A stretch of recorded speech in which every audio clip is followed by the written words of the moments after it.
Hello, welcome back to my daily Tour Divide coverage. This is day 5. Let's get over to track leaders and have a quick look and see what's been happening.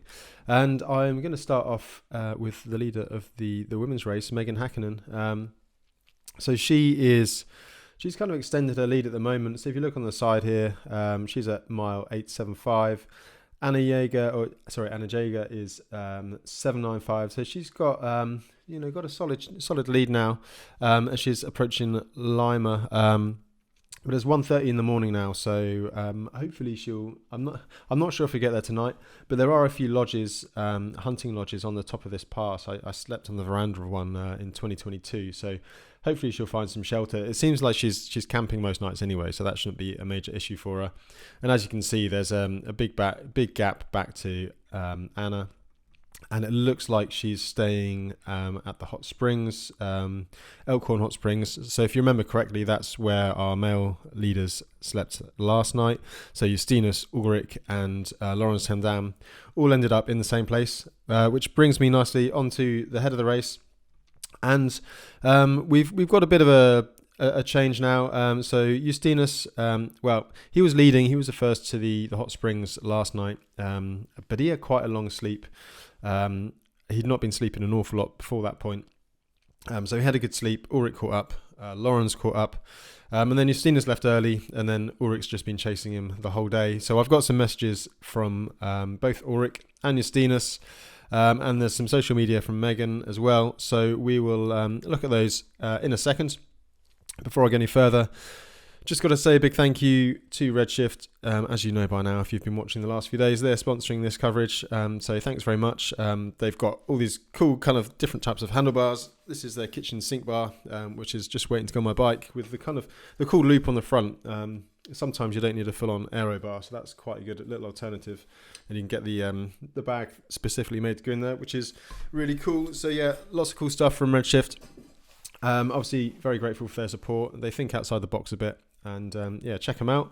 And there's a little discount code in the description if you did want to buy anything. But anyway, let's get back to the Tour Divide and have a look at the area where the riders are at the moment. So back onto Riber GPS, and as you can see, let's just highlight Lima on the elevation below. You can see that, well, compared to how it has been, it looks like it is a little bit flatter. It's not totally flat for sure, but in the grand scheme of things, the terrain is a little bit easier going. But you have to bear in mind now, they're at 7,500 feet. If you look at the line, the line across the elevation there, they're not going to drop much below that elevation until New Mexico at the end when they drop down to Silver City. So now they're going to be in meters. It's around 2,000 meters. So altitude is going to play a bit of a part, and it can affect things. Obviously making breathing and sleep, and it can also just dry out your lungs a bit. So if riders have come from sea level, that is something they might have to factor in. And of course, at altitude, the temperatures can get a bit more extreme, hotter and colder, and the weather has a bit more of an impact. So we discussed Megan. She's just on this descent here, heading down towards Lima. It takes a long time. It's a lot longer than you think it should be. It's one of those descents that you see it on the map, and it really just takes a long time. And you can see, look, there's some Google data there. You can see it's a fairly good dirt road. Obviously, this is in the sunshine. Not necessarily sure it's sunny at the moment. So you can see the kind of terrain they're rolling down. This big valley. There's a river down the side, and you just follow this dirt track down before you hit the main highway. And then just roll into Lima, where there's a gas station. To be honest, Megan's probably better off, sleeping somewhere tonight and then rolling into Lima in the morning. This is probably more an accurate representation of what it could look like at the moment. So roll into Lima, and let's see if we can see on the Google Man. There we go. So there's a cafe. And there's the gas station. There we go. There's the gas station as well. Pretty good grocery store. And I'm sure it's kind of an essential resupply, really. There's not much between there and the next one, which is, where is it? Island Park over here somewhere. Maxin. So this is the next resupply. So yeah, it's quite a long stretch. And you see they'll also be crossing the first border. So they're finishing Montana into Idaho. And hopefully they'll be getting out of this weather as well, which has been plaguing the riders for the last few days. So let's have a little listen in and look to see what's been going on. So this was Megan. This would have been yesterday morning. So if you remember, she was no, this is a couple of days ago before she stayed in Butte. So this has been when the start of the storm came in, and as you can see, it looks pretty grim.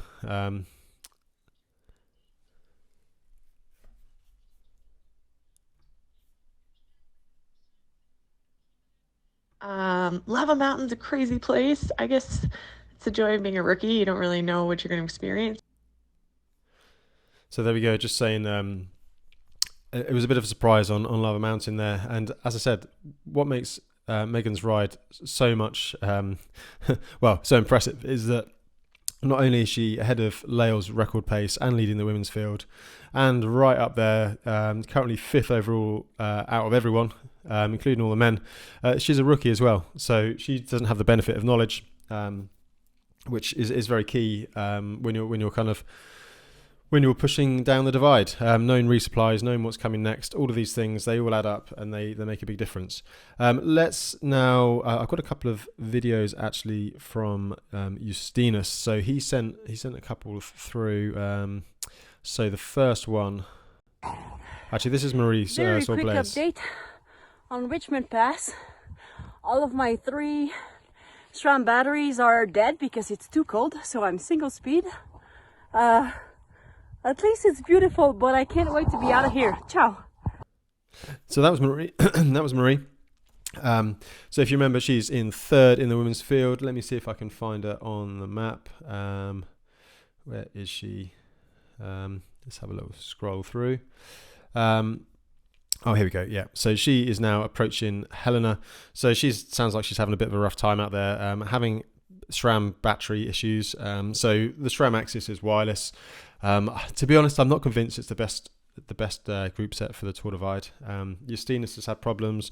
If you remember, Lachlan Morton had problems last year with his shifter.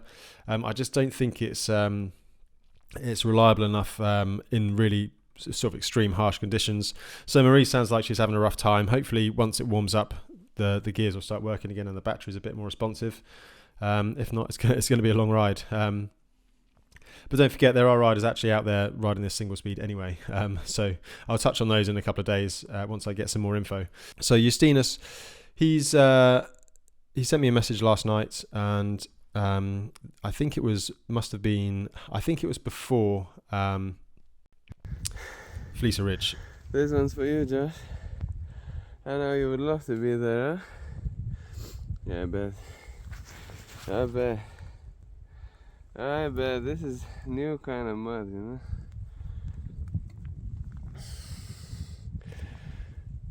Oh, I don't know. It's not bravery, it's stupidity, but we'll see how it turned up. And the situation is like this. Yeah. Nice. Yeah, so I think Justina summed it up there. It's not bravery, it's stupidity. So I'm pretty sure that was before Fleecer Ridge the other day, and then he sent me another message Welcome to Divide. Hello, baby. Long time no see. Oh my God, it's gonna be a long day today. So this will be the stretch after Lima. So let's head over to our GPS. You can see this section here. It's kind of just ranch land, fairly flat and open, and I've ridden it I've ridden it twice. 2022, you could see I got over there just after it started drying. Sofian was leading at the time, and you could see his tyre tracks really deep into the mud, and you could just tell that if it was really bad, it turned into peanut butter. So I think both him and I think Ulrich has posted on his Instagram as well that they've had issues around here. Lawrence Temdam at the moment looks like he's stuck in the middle somewhere. I don't know if he's staying somewhere or if he's had a tracker problem. But yeah, he's basically stuck out there. So I imagine that the showers are quite localized. Also heard from Jimmy Ashby. You can see who's just behind Megan. He looks like he's got stuck on the old Bannock Road. Again, a very, very similar kind of scenario. Dirt roads. If it rains, you just can't move anywhere. So yeah, mud is something that the riders are now contending with. So hopefully they're all okay, and it doesn't take them too long to get through. I think though, it's Justinus and Uber seem to have cleared the worst of it, which is pretty good. So let's hear what Ulrich had to say about his day the other day. So, good morning and welcome to update of day 4.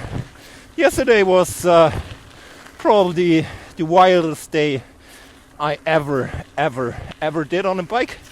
Started in Helena, knowing the forecast of the National Weather Service with the winter storm will hit me right in the face.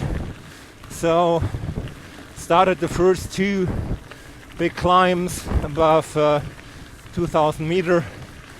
Got snowed there on Lava Mountain, which was forgot my skis, so no, it was not fun. I headed down to Butti. We're there at around noon, only thinking about the options: continue to Fleecer Ridge, and decided to continue.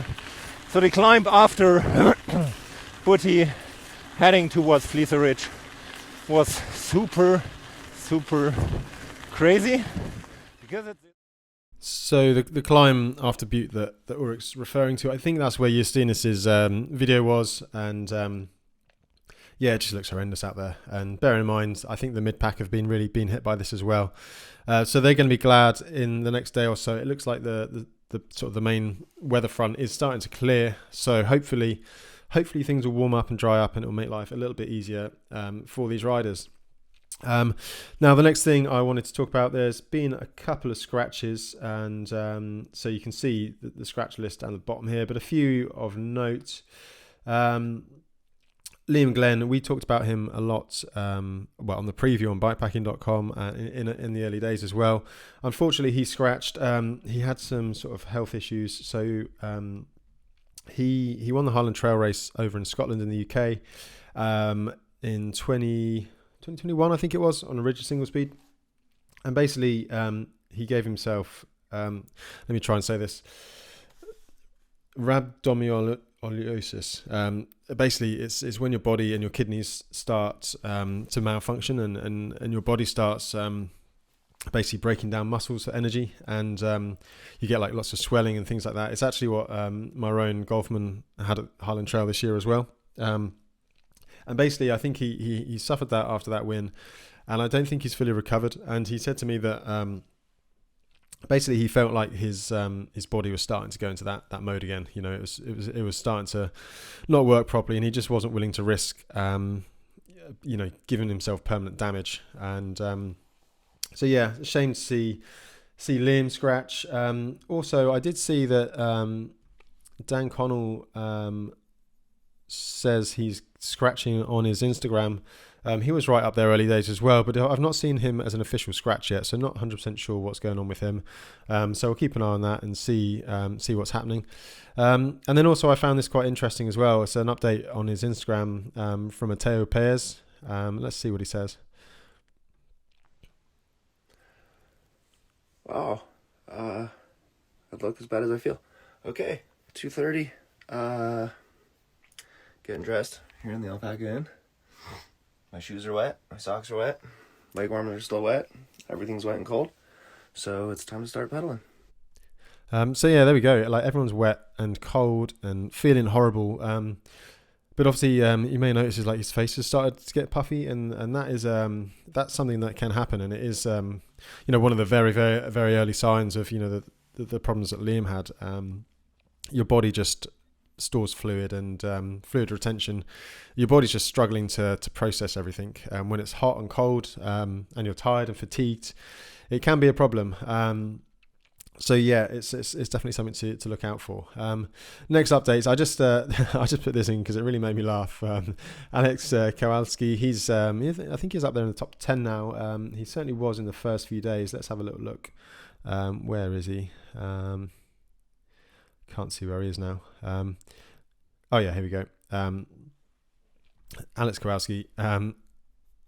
Been suffering in the weather. Currently, he is in Helena by the looks of it. So yeah, this just really made me laugh.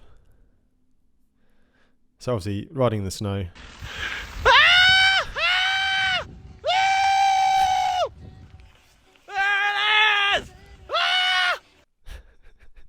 So Alex is obviously very, very happy to see the sunshine after what has been a pretty grim few days.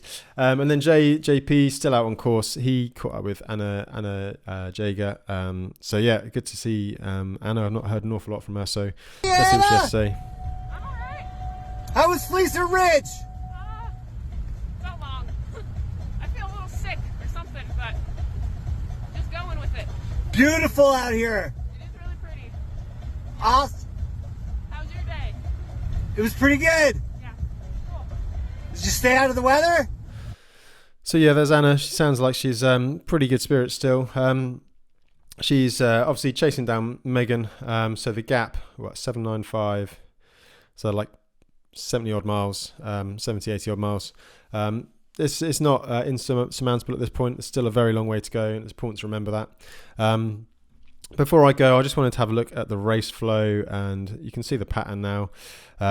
Justinus has sped up a little bit, and him and Ulrich are kind of traveling at pretty similar speeds. And Lawrence, he's just still doing his thing, sleeping more. So we'll see what he does. He's definitely really strong. But one thing I really wanted to show you was the run rest. I talked early on about how it looked like Justinus wasn't sleeping that much, and how we thought Ulrich was stopping more. But in actual fact, if you look at the run rest, the total rest time, Justinus has actually stopped more than Ulrich. So Justinus has stopped for 23 hours, 22 minutes. Ulrich stopped for 19 hours, 27 minutes. So in actual fact, Justinus could potentially be more rested. He had a big sleep the other day. So he's looking in a good place at the moment. Average speed, moving speed, 11.6 for Justinus, 10.9 for Ulrich. So Justinus is riding faster. Lawrence is the fastest guy in the field, 11.8 miles an hour average moving speed. But as you can see, he stopped a lot more. Which, there's always this argument: sleep versus not sleep. What's fastest? Do you ride faster and sleep more, or sleep less and kind of have a slower average speed? I think there's a sweet spot in the middle. But yeah, I thought that was very interesting to see. So we'll see how things develop over the next few days. So thanks for watching. If you're enjoying these updates, then consider giving us a subscribe so you don't miss anything. And I shall be back tomorrow with the day 6 update. So thanks, and see you then.